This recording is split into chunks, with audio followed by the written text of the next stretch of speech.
Happy Monday. The NFL Combine is behind us, as we all know, and today we're going to be mocking the mock from CBS's own Ryan Wilson. The only two things I want to throw out there before we get into this mock draft. One, this glare, I can't do anything about it today, so unfortunately, we're just going to have to deal with it. And two, it's your boy's birthday, so if you enjoy, all I ask for is that you subscribe here to the channel.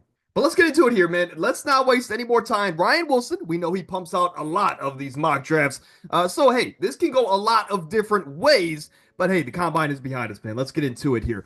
And number one is Cam Ward. This Will Levis experiment is over. We know this. And I've seen a lot of these experts going Travis Hunter, Abdul Carter. And it's not that they aren't tremendous prospects, but the most important position is the quarterback. And with Brian Callahan, their coach, his job's on the line. He needs a quarterback to run this offense as he is an offensive coach. Cam Ward, I think, is going to at least do it better than Will Levis here. And number two is Abdul Carter. I'm a Browns fan.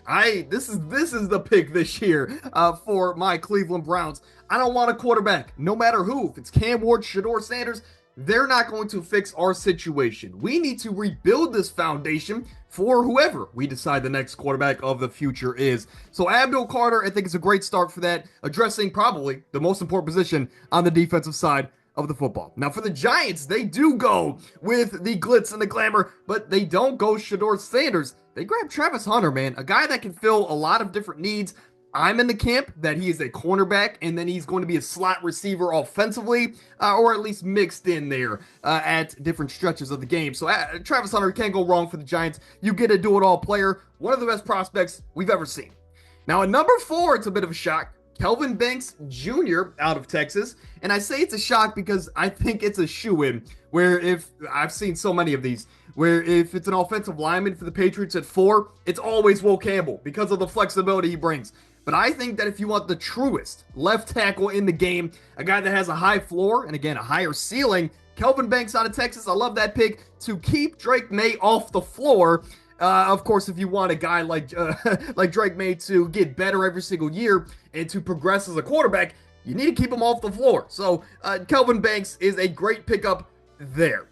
Now, at number 5, this is what I had in my mock draft. Mason Graham. I think the Jacksonville Jaguars, with Liam Cohen now at the helm, they need to address the trenches, right? Whether defensive line, offensive line, you got to keep Trevor Lawrence upright, and you got to attack the opposing team's passer, whether if it's C.J. Stroud in this division or now Cam Ward.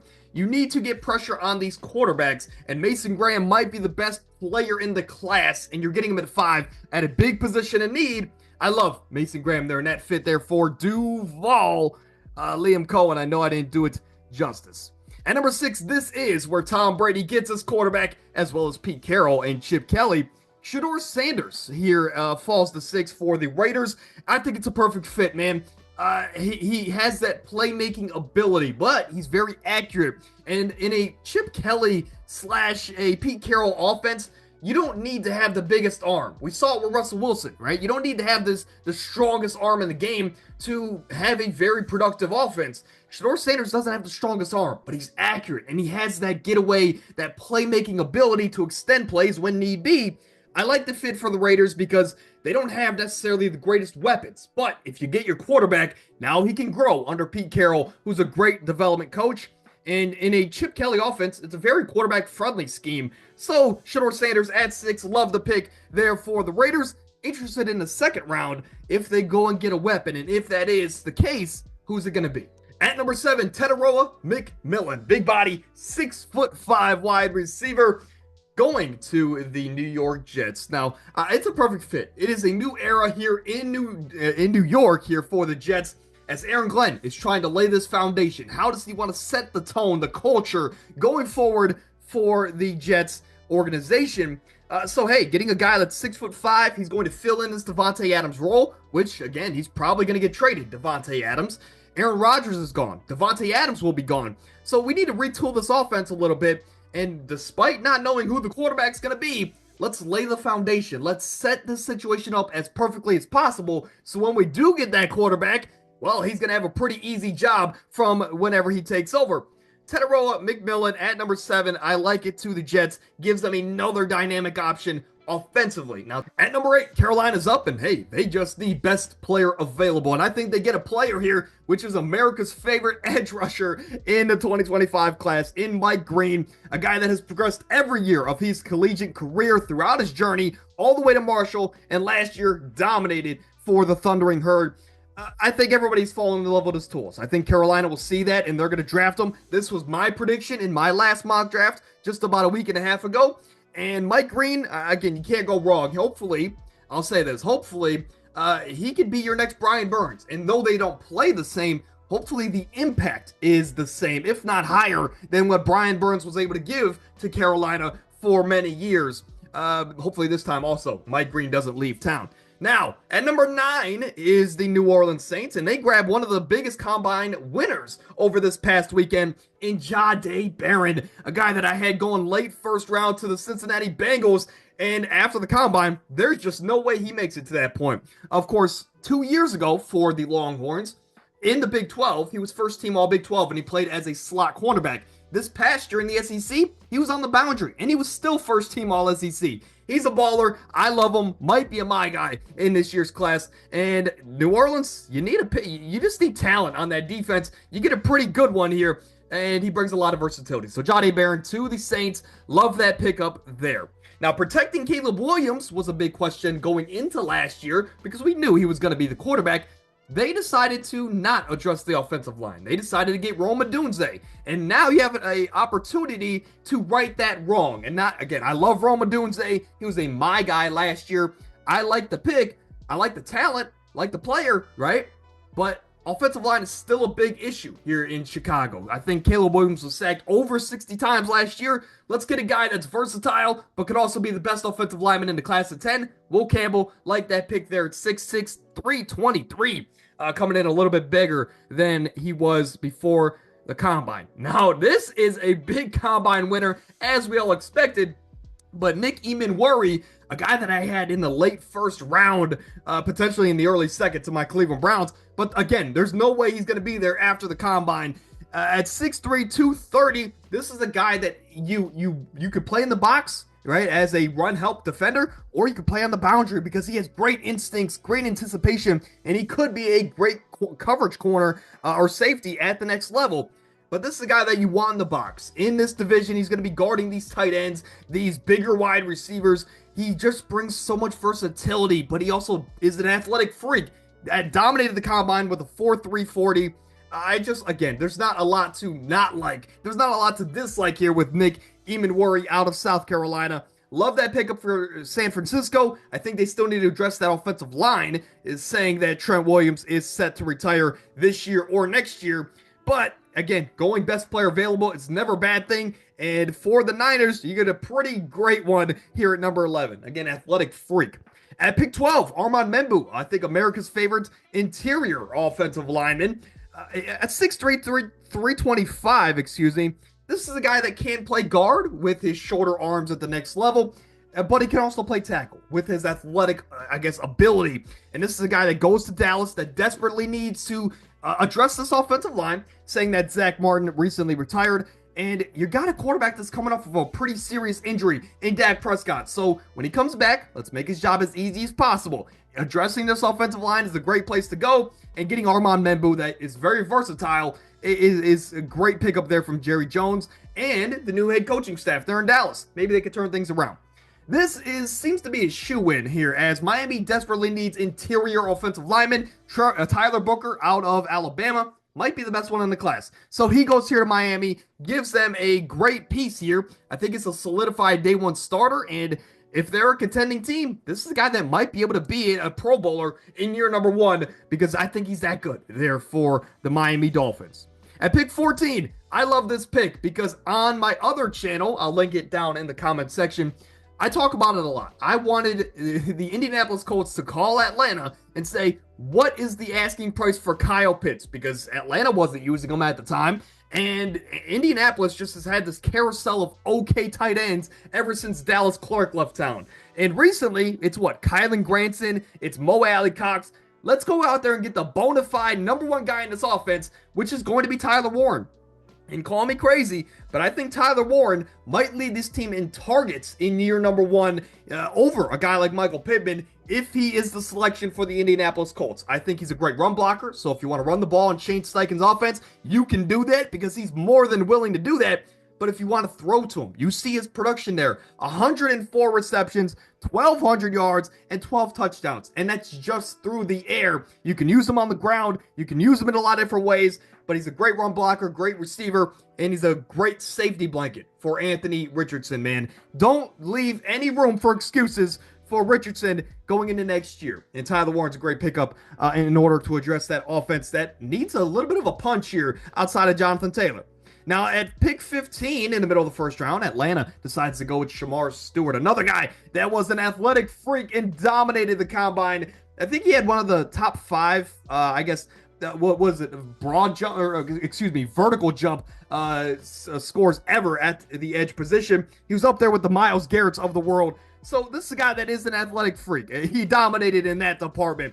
But at 6'6", 290, Atlanta was bottom 2 last year in getting sacks as a team defense. So they need to address that defensive line. Getting Shemar Stewart, a guy that has the athletic tools to be good at the next level, I could see why they would go this way here. Now, I would go other edges over him personally, but if Atlanta likes Shemar Stewart after his combine performance, I could see that route.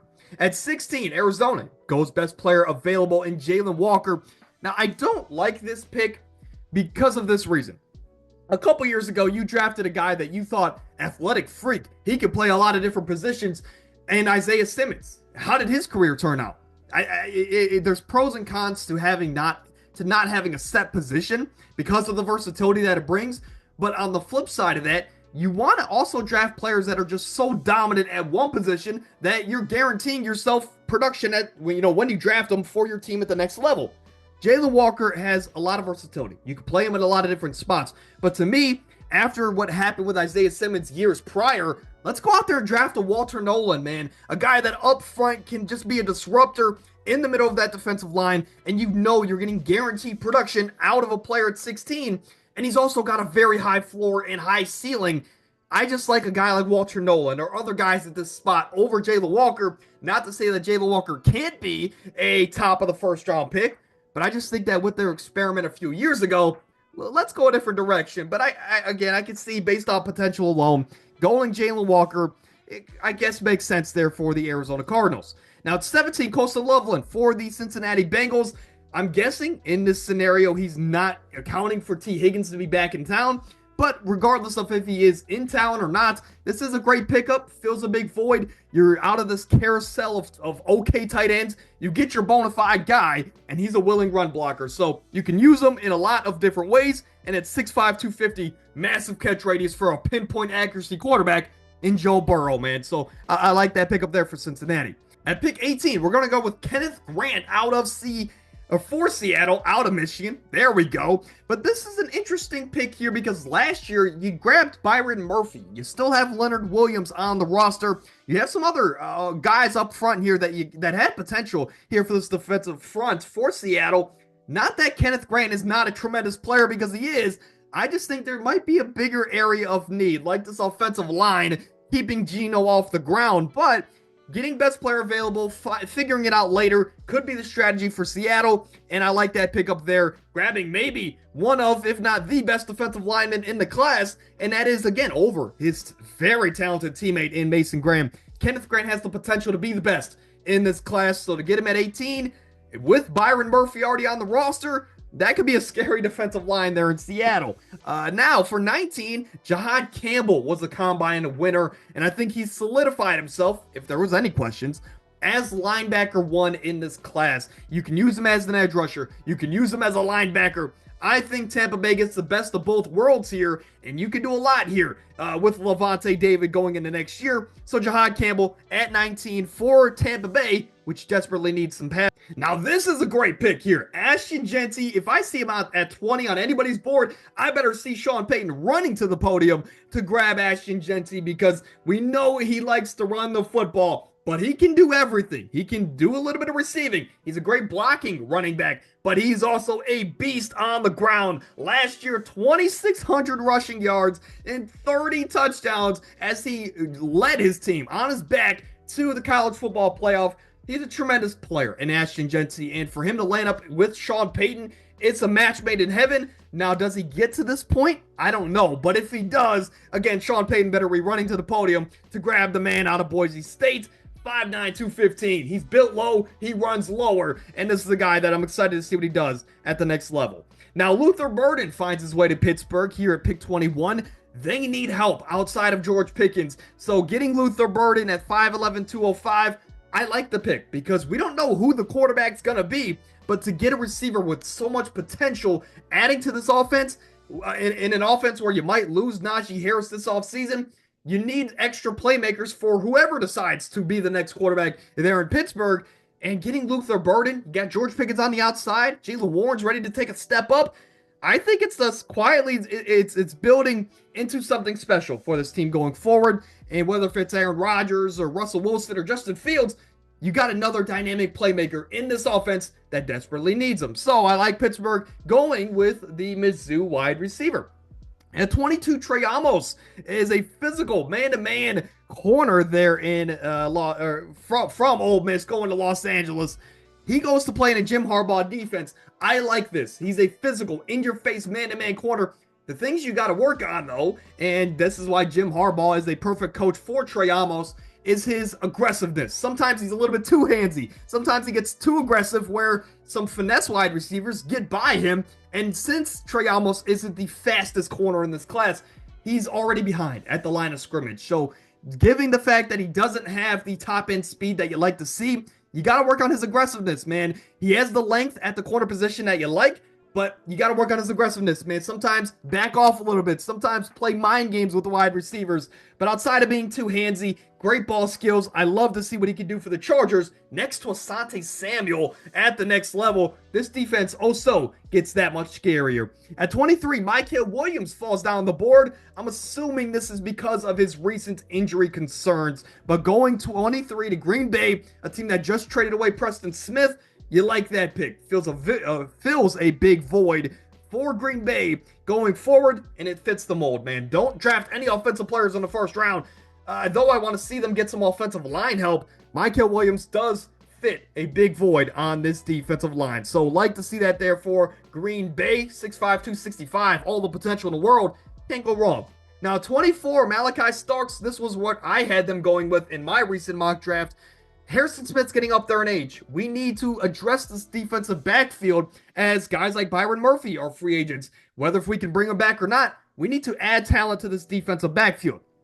So Malachi Starks, a guy that can do a little bit of everything. I know he had a little bit of a down year last year, but still had a great statistical year. And 2 years in a row, he's been great. 2 years ago, he was first team All-SEC. Malachi Starks gives you a little bit of everything here, and honestly is the best safety in this class, no questions about it. So Malachi Starks, love him there. To Brian Flores' defense in Minnesota. This is an absolute crime. This is a steal. I'll make a prediction now. I think this guy goes maybe top 15. I can't see Walter Nolen falling out of the top 15, given the ability that he has to disrupt the game at the next level. He just eats double teams. He was first team All-SEC last year, and he just had, 6 sacks as a defensive tackle? That's very impressive in its own right. Just turn on the tape, watch Walter Nolen, and then tell me you don't want to see him go top 15 or to your favorite team. But going here next to Will Anderson, next to Daniel Hunter, next to the talented secondary that this team has, this defense gets so much better for the Houston Texans. It's a perfect fit. I love him. I think he's a steal to anybody down the board, and he is my favorite player in this draft class. That's how much I believe in Walter Nolen. 6'3", 305, man. Just checks all the boxes. Wow. It slipped my mind that this dude was still on the board. I'm assuming this is because of his injuries. But Will Johnson falls all the way to pick 26 here to the LA Rams. This is the best player. This is the best draft pick, the best value on this entire first round mock. Will Johnson falling all the way to 26, a guy that was a former first-team All-American, former first-team everything. And this is a guy that this past year got hurt. But when he did play, he had 2 pick-6s, which every time he touched the ball this year, again, basically went back to 4-6 like he was playing offense. Will Johnson is the best pure cornerback in the class. Well, now Travis Hunter gives you a little bit more versatility and what you can do with him at the next level. You get a 2-for-1 with Travis Hunter, so that rightfully so, he should be drafted higher. But I had Will Johnson as a top 10 pick. I believe in him. I believe he is your next Pat Surtain. I believe he is your next Jalen Ramsey, your next top corner in this league. And Will Johnson falling all the way to a defense for Sean McVay, the rich get richer, man, with how much young talent that defense has. I love the pick for him. He's going to develop great. I just don't see a world where he goes past, let's say, pick 12 to the Dallas Cowboys. Will Johnson should go higher unless these injury concerns are that great going into the next level. Now, Josh Simmons here goes to a team that desperately needs offensive line help. Last year, PFF had the Ravens as a bottom 3 offensive line, and they might be losing Ronnie Stanley this offseason. So getting a guy like Josh Simmons that can play on the interior or on the outside, which is what he was asked to do last year, Baltimore gets a great pickup here for a John Harbaugh offense that is bringing back Lamar Jackson, bringing back Derrick Henry. They want to run the football. Getting Josh Simmons is going to help do that. Now, at 28, Grace Zabel is a Detroit Lions kind of a player. I just don't think that he should be the pick here, man. I think they have 5 or 6 offensive linemen already on the roster. So getting a guy like Grace Zabel, I guess it's just much needed depth. But I think getting an edge rusher here, man, getting Donovan Onwuzurike, getting a Jack Sawyer would be a better pickup here at 28 for the Lions. But I understand getting offensive line depth is crucial. But at the same time, the offense wasn't the problem last year. It was the defense that had so many injuries and depth concerns. So let's address the defense in any way possible, whether if you want to go secondary or the front 7. So that's why I would go with an edge rusher over a guy like Grace Zabel. But Grace Zabel can play all 5 positions. I guess you can't go wrong in that department. 29, Derek Harmon goes here, and he's going to pair up with Daron Payne and Jonathan Allen. So that defensive line, they're just going to play 3 defensive tackles, I'm guessing, and they're just going to wreak havoc here against the Philadelphia Eagles. This is the pick where Washington is saying, we're not going to let the tush push happen anymore. Grabbing Derek Harmon, as well as their other 2 Pro Bowl level defensive tackles, all pro if you're talking about Jonathan Allen. That defensive front would be crazy. Not to mention you still got Montez Sweat in the mix. I think Derek Harmon, if you just want to go best defensive lineman available, would fit that mold. But I think you have other needs like a linebacker, which Bobby Wagner's getting older, or an edge rusher next to Montez Sweat. Regardless, Derek Harmon, great pickup there for the Commanders. At 30, I think this is a shoe-in for everybody. Matthew Golden, who dominated the combine with a 4.29 40. I always thought that he was my number 2 wide receiver in the class after that college football playoff run. And that's documented here on the channel. But he's a good route runner. He's a willing run blocker here in this Buffalo offense. And this is an offense that needs a true number 1 wide receiver. Sure, Khalil Shakir will get the most targets. You got Dalton Kincaid, who I guess has the potential to be good as a receiver, but they don't use him that way. So you already got 2 good wide receivers, but what they were trying to get in Amari Cooper last year just didn't really happen on the field. So getting a guy like Matthew Golden, where you can mold him into Bills culture, and he's a burner. He can play to the strengths of this offense, where he can stretch the defense out with his deep route running ability and speed for Josh Allen, but he's also a good route runner where he can get shifty underneath. I think Josh Allen loves this pick, and for the reigning MVP to get another option in this offense, to me, the number 2 wide receiver in the class, I think he's pretty happy.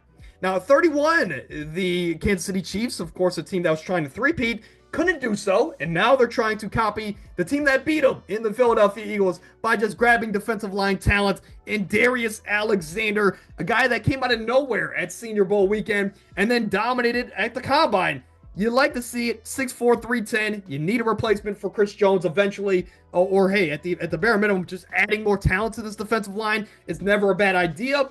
I just think that grabbing some offensive linemen here, as we've seen look, the blueprint is out. To beat the Chiefs, you got to get pressure on Mahomes, and I think protecting him it's been something that they've struggled to do ever since he took over at quarterback. So let's make his job easier. Grab a Josh Connerly, grab one of these offensive linemen, and go from there. Protecting 15 is never a bad option. And then at number 32, Eagles get more offensive line help as Mekhi Becton is a free agent. So he's out. We're going to get a guy that last year or in his career at Ohio State played a lot of guard, but this past year was asked to play tackle, and he dominated when he was asked to play tackle there throughout the college football playoff. Donovan Jackson out of Ohio State. Love that pick there. That's going to do it here for Ryan Wilson's mock draft. Mocking the mock here. Let me know what you guys think down below. A lot of the picks were good. Obviously, we're so far away, and a lot of these teams haven't gone through free agency yet. Again, everybody hasn't. But there were some questionable picks where I think there was bigger needs, I guess, for some of these teams. And there's some players that fell down the board. You see them on your screen now. Walter Nolan, Will Johnson. I can't see them being at this point in the draft, but every year there's some shakeups, and every year we have some crazy talent fall down the board. But that's going to do it here for today's video. Again, it's your boy's birthday, so if you made it to this point, drop a like, consider subscribing to the channel, man, as we continue to grow this brand new channel. And until next time, stay happy, stay healthy, get out of here.